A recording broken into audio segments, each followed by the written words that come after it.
जी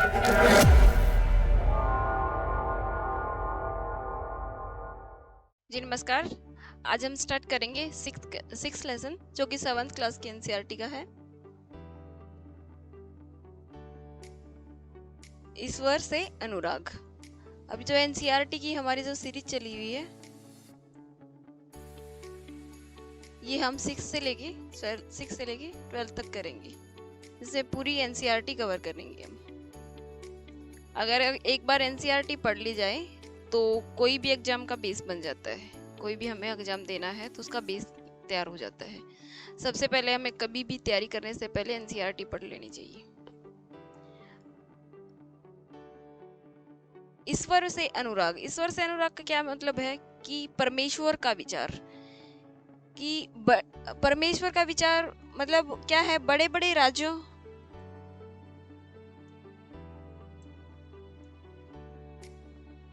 राज्यों के उदय होने से पहले भिन्न भिन्न समूह के लोग अपने अपने जो देवी देवताओं की पूजा करते हैं तो पूजा करने के अपने अपने तरीके भी होते हैं। कोई भजन गा के करता है, कोई पैदल यात्रा करके करता है, कोई मंदिर में जाके करता है, कोई मौन बैठ के भगवान को याद करता है। तो उसके तरीके भी अलग अलग होते हैं।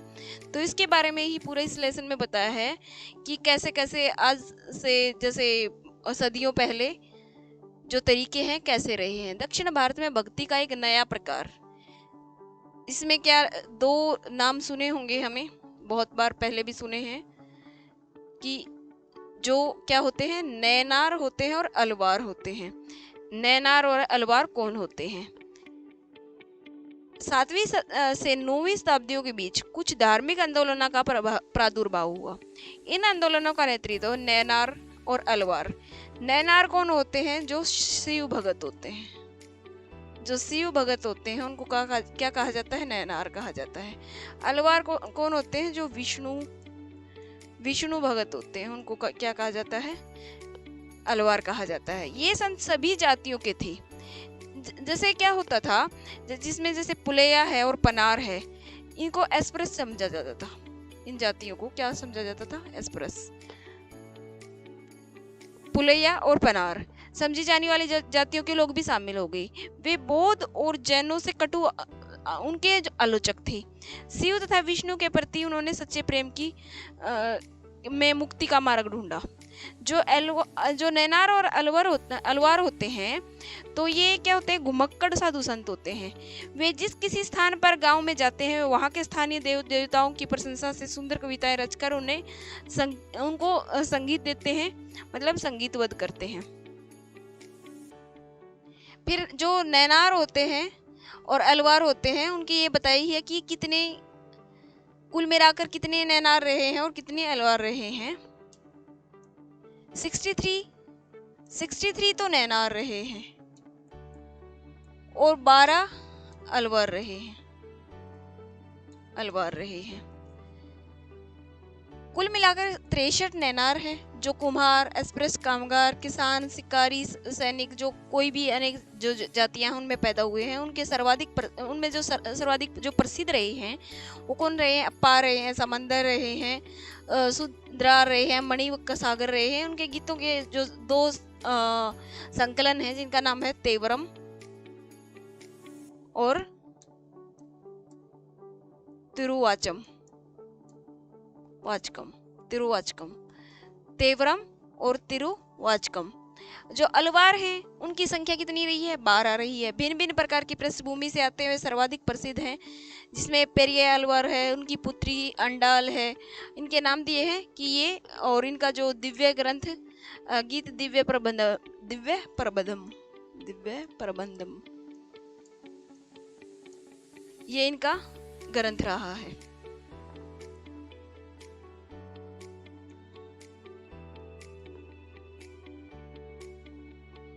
इसमें जहाँ पर जो कुछ अच्छा सा दिया है वही मैं उसको बताऊंगी, क्योंकि इसमें बहुत कुछ दिया है। इस लेसन में काफ़ी बड़ा लेसन है, बहुत ज़्यादा डिस्क्राइब किया गया है। मैं बस उतना ही बताऊंगी जो कि एक पेपर या एग्जाम की दृष्टि से बहुत महत्वपूर्ण है। अब यहाँ पर जो बात बताई है, जो शंकर हैं, जो कि प्रभावशाली जो दार्शनिक रहे हैं, शंकर हैं, जिनका जन्म 8वीं शताब्दी में केरल में हुआ था। जो कौन से उसके माने जाते हैं, समर्थक माने जाते हैं, अद्वैतवाद, अद्वैत।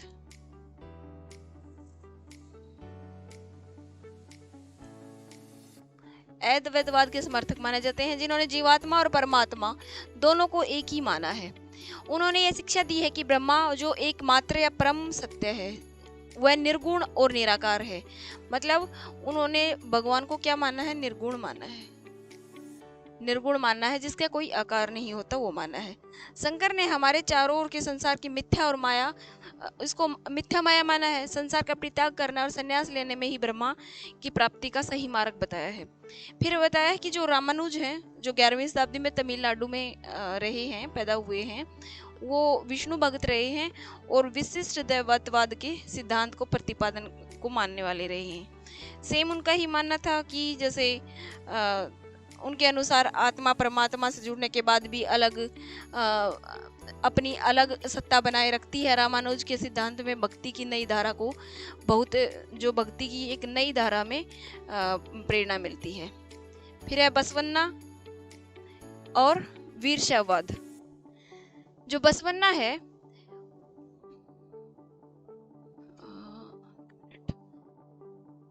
हमने पहले तो पढ़ा कि तमिल भक्ति आंदोलन मंदिर पूजा के बीच का क्या संबंध था। इसके परिणाम स्वरूप जो प्रतिक्रिया हुई, इसके जैसे जो ये जो दो चीजें हुई, उसके बाद में जो प्रतिक्रिया हुई कि बसवन्ना और अलम्मा प्रभु अलक महादेवी जैसे अनेक साथियों द्वारा प्रारंभ किए गए वीर शैव आंदोलन में स्पष्ट दिखाई देते हैं। यह आंदोलन 12वीं शताब्दी के मध्य में कर्नाटक में प्रारंभ हुआ। वीर शैव की सभी व्यक्तियों की समानता के पक्ष और जाति और नारी के प्रति व्यवहार के बारे में ब्राह्मणवादी विचारधारा के विरुद्ध अपने प्रबल तर्क प्रस्तुत किए। मतलब ये उन दोनों से भी अलग हैं। इसमें ये बताया है कि मतलब उन्होंने एक अलग ही दिशा दी है उस चीज को, भक्ति को। फिर दक्कन में, जो दक्कन है जिसमें महाराष्ट्र, तेलंगाना, आंध्र प्रदेश का कोई एरिया, जो एरिया आता है, उसमें उसके बारे में बताया है कि वहां पर क्या रहा कि 13वीं से 17वीं शताब्दी में, 13वीं से 17वीं शताब्दी में महाराष्ट्र में अनेक बहुत सारे संत हो रहे हैं, इसमें जिन्होंने सरल मराठी भाषा में गीत लिखे हैं और आज भी उनके जो उनके गीत हैं आज भी जन जन में प्रेरणा का काम करते हैं। अब उन संतों के नाम में जो कि क्या है, ज्ञानेश्वर है, नामदेव है, एकनाथ है, तुकाराम है, सखुबाई है, जैसी स्त्रियां जो चोखा मेला की परिवार जो अस्पृश्य समझी जाती थी, जो जैसे महार जाति से कौन रहे हैं। अब ये भी एक फिर से एक क्वेश्चन बनता है कि मैंने भी खुद पढ़ा है कि महार जाति से हमारे देश के एक बहुत ही फेमस पर्सनैलिटी रही हैं जो महार जाति से संबंधित रही हैं। भक्ति आंदोलन की एक क्षेत्रीय परंपरा पंढरपुर से विष्णु का एक रूप है, जो विठल है वो विष्णु का एक रूप है, पर जन जन के हृदय में विराजमान व्यक्ति तो जो व्यक्तिगत देव संबंधी विचारों पर केंद्रित थी। इसमें मतलब यही बताया कि जो दक्कन में कौन से जो छोटी जाति है जिसमें बोली जाती है, महार जाति का उदाहरण दिया है कि उन जातियों से जो अस्पृश्य समझी जाती हैं, उन जातियों से किन किन जैसे संतों का उदय हुआ, उसके बारे में ही पूरा बताया है। ये एक वो भजन टाइप में बताया है कि जो नरसिंह मेहता थे, जो नरसिंह मेहता के बारे में बताया है, जो आज भी जो सुप्रसिद्ध गुजराती के वो माने जाते हैं, कवि माने जाते हैं।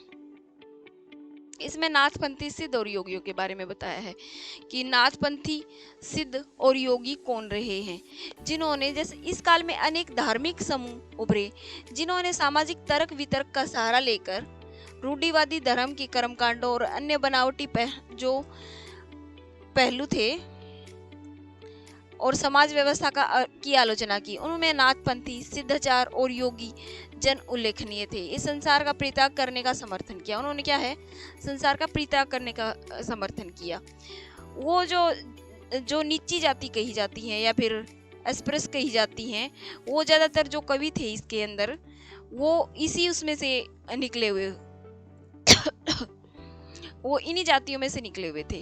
फिर इस्लाम और सूफी के बारे में बताया है कि इस्लाम और सूफी का कैसे अस्तित्व हुआ, कैसे ये मतलब आज यहाँ तक हैं जो सूफी के एक एक जगह, जैसे जयपुर है, दिल्ली है, ये किन किन सूफी संतों से संबंधित रहे हैं। संतों और सूफियों में बहुत अधिक समानता होती है, यहाँ तक कि यह भी माना जाता है कि उन्होंने आपस में कई विचारों का आदान प्रदान किया और उन्हें अपनाया। सूफी मुसलमान रहस्यवादी थे। जो सूफी थे वो मुसलमान थे। वे धर्म के बाहरी आडंबरों को स्वीकार नहीं करते थे। मतलब जो मुसलमान धर्म में जो बेकाम के आडंबर हैं वो उनको स्वीकार नहीं करते थे, वही जो जाके सूफी बने थे। उनका ईश्वर के प्रति प्रेम, भक्ति और सभी मनुष्य के प्रति दया भाव रखने का पर बल देते थे। अगर असलियत में देखा जाए, एक सही तरीके से कोई अगर इंसान ये कहता है कि मैं भगत हूँ या किसी की पूजा करता हूँ, तो सही रूप तो यही है कि वो गलत काम ना करे। इसी के हिसाब से कहा जाता है कि वो इंसानों से प्रेम करे, भक्ति मनुष्यों के प्रति दया भाव रखे, तभी वो मतलब एक भगवान के प्रति प्रेम होगा।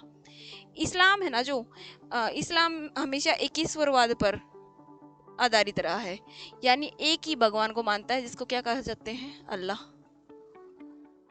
के प्रति पूर्ण समर्पण की दृढ़ता से प्रचार किया। 8वीं 9वीं शताब्दी में धार्मिक विद्वानों ने पवित्र कानून, जैसे शरिया जो कानून है, इनका क्या कहा जाता है, इस्लामों का कानून क्या कहा जाता है, शरिया, और इस्लामिक धर्मशास्त्र के विभिन्न पहलुओं को विकसित किया। इस्लाम धीरे धीरे जटिल होता गया, जबकि सूफियों ने अलग रास्ता अपना लिया। जो इस्लाम धर्म है वो बहुत जटिल होता गया, परंतु सूफी थे जो उन्होंने अलग रास्ता अपना लिया। यहाँ पर जो इनकी एक शब्दावलियाँ हैं, उनसे क्वेश्चन पूछ लिया जाता है, उनके बारे में बताया है कि ये तो वही जो सूफी उनके कवि हैं उनके नाम बताए हैं कि गजाली है, रूमी है, शादी के नाम उल्लेखनीय हैं। फिर आगे यहाँ बताया है कि जो उन्होंने किसी औलिया या पीर की देख रेख में, जैसे जिक्र कहा जाता है, कैसे क्या कहते हैं, जिक्र, जिक्र कहा जाता है। जिक्र क्या होता है, भगवान का नाम जपना, नाम जपना, नाम का जाप को कहा जाता है। चिंतन, सोचना। समा होता है गाना। और रक्स किसको कहा जाता है, रक्स किसको कहा जाता है, नाचना, नृत्य। ये जैसे यही 4 शब्दावलियां दी है। पीछे सीटेट का था या एस्टेट का था, उसमें इनका उचित मिलान करना रखा था कि समा क्या होता है, चिंतन क्या होता है, जिक्र क्या होता है, रक्स क्या होता है।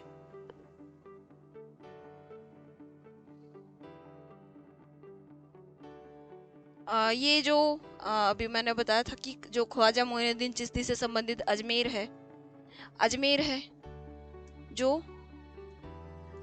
है जो ख्वाजा मोइनुद्दीन चिश्ती से संबंधित माना जाता है। दिल्ली है, कुतुबुद्दीन बख्तियार काकी से संबंधित माना जाता है।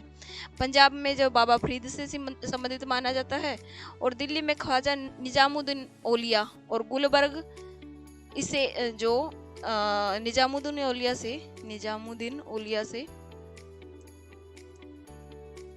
गुलबर्ग माना जाता है। तो इनका भी उचित मिलवान करवा लेते हैं कई बार कि कैसे इनसे संबंधित कौन सी जगह किससे संबंधित रही है। फिर उत्तर भारत में धार्मिक बदलाव कैसे रहे, उनके बारे में बताया है कि उत्तर भारत में जैसे मीरा का नाम सुना होगा, सूरदास का नाम सुना होगा। जैसे सूरदास के बारे में बताया कि उनकी रचनाएं हैं सूरदास, सूरसागर, सूरसावली, साहित्य लहरी, ये इनके बारे में बताया। फिर दादू दयाल रविदास और मीराबाई के बारे में बताया है। इनके बारे में जो हमें मतलब वैसे भी आमतौर पर सुनते रहते हैं वही बात बताई है, इसलिए मैं इनको ज़्यादा डिस्क्राइब नहीं कर रही हूँ। अब कबीर के बारे में थोड़ा सा विस्तृत रूप से बताया है कि कबीर कौन थे। 15वीं-16वीं सदी में हुए थे। इनका जो जन्म है 15वीं-16वीं सदी में हुआ था। ये अत्यधिक प्रभावशाली संत थे। उनका पालन पोषण बनारस के आसपास एक मुसलमान जुलाहा परिवार में हुआ। जुलाहा परिवार में बुनकर उनके वो जो परिवार से तो क्या थे, बुनकर थे। उनके जो गुरु ग्रंथ साहिब, पंचवाणी और बीजक, इनके क्या है, संग्रह हैं जो बहुत बार एग्जाम में पूछे जाते हैं। वो बीजक नाम से किसका है, साहित्य संग्रह है। फिर जो गुरु नानक हैं उनके बारे में पूरा बताया है कि जैसे जो सिख धर्म है उसका प्रचार प्रसार कैसे हुआ, कब ये धर्म स्टार्ट हुआ और कहाँ से स्टार्टिंग हुई, और उनके बारे में ही जैसे जो अमृतसर है वो कब किसने बनवाया, उनके बारे में पूरा बताया है। जो कबीर की अपेक्षा जैसे बाबा गुरु नानक के बारे में हम अधिक जानते हैं, क्योंकि जो इनका जन्म है, इनका जन्म कहाँ हुआ, तलवंडी जो पाकिस्तान में के ननकाना साहिब में है, में जन्म हुआ। जन्म लेने के बाद गुरु नानक जो कहाँ है, करतारपुर, जो रावी के तट पर डेरा बाबा नानक में केंद्र स्थापित करने में पहली यात्रा की। यहाँ पर मतलब उन्होंने अपना एक डेरा स्थापित कर लिया। और लंगर का आपको पता ही है कि लंगर किसको कहा जाता है, जो खाना वाना खिलाया जाता है गुरुद्वारे में, उसको क्या कहा जाता है, लंगर कहा जाता है। अच्छा, जो धर्मशाल कहा जाता है, जो धार्मिक कार्यों के लिए जो उपासना और ये करने वालों की जो नियुक्ति करी जाती है, उसको क्या कहा जाता है, धर्मशाल कहा जाता है। 1539 में उनकी मृत्यु होगी। 1539 में जब बाबा गुरु नानक के अनुयायी को अपना फिर उनको उत्तराधिकारी चुन लिया, जिसका नाम क्या था, लहणा। और लहणा का ही नाम आगे चल के गुरु अंगद के नाम से मिलता है।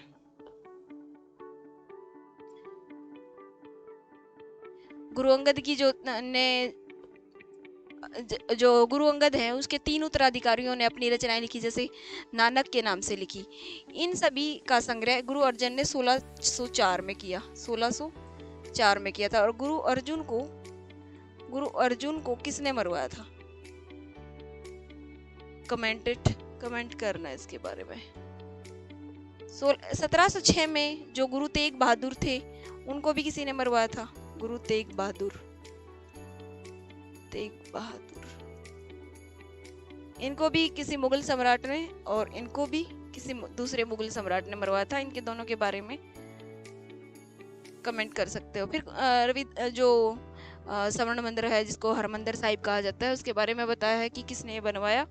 और जैसे इस जगह को क्या कहा जाता था, आसपास जो जगह थी इसको क्या कहा जाता था, रामदासपुर शहर जो था उसको वही अमृतसर के नाम से विकसित हुआ था। और जैसे इस आधुनिक इतिहासकार इस युग को सिख समुदाय के राज्य के अंतर्गत राज्य मानते थे। मुगल सम्राट जहांगीर ने इस समुदाय का एक संभावित खतरा माना था। जो मुगल सम्राट जहांगीर थे वो इसको खतरा मानते थे। जैसे बताया कि 1606 में मैंने पूछा था कि गुरु अर्जुन देव थे, उनकी मृत्यु उनकी किसने हत्या करवाई थी, जहांगीर ने। और दूसरा भी बता देती हूँ, गुरु तेग बहादुर की औरंगजेब ने हत्या करवा दी थी। अब इन्होंने खालसा पंथ की जो स्थापना की थी गुरु गोविंद सिंह ने 1699 में खालसा पंथ की जो स्थापना की थी उसके बारे में बताया है। मतलब मोटा मोटा डिस्क्रिप्शन दिया है कि जो सिख धर्म है उसका प्रचार प्रसार कैसे हुआ। उसमें सारे गुरुओं के बारे में नहीं बताया है। जब मैं एसएससी के लिए या फिर कोई जब एनसीईआरटी से हट के कोई सीरीज बनाऊंगी, इसमें जो 10 के 10 गुरु हैं सिखों के उसके बारे में सारा पूरा बताऊंगी। इस लेसन में इतना ही था। जय हिंद, थैंक्स फॉर वॉचिंग।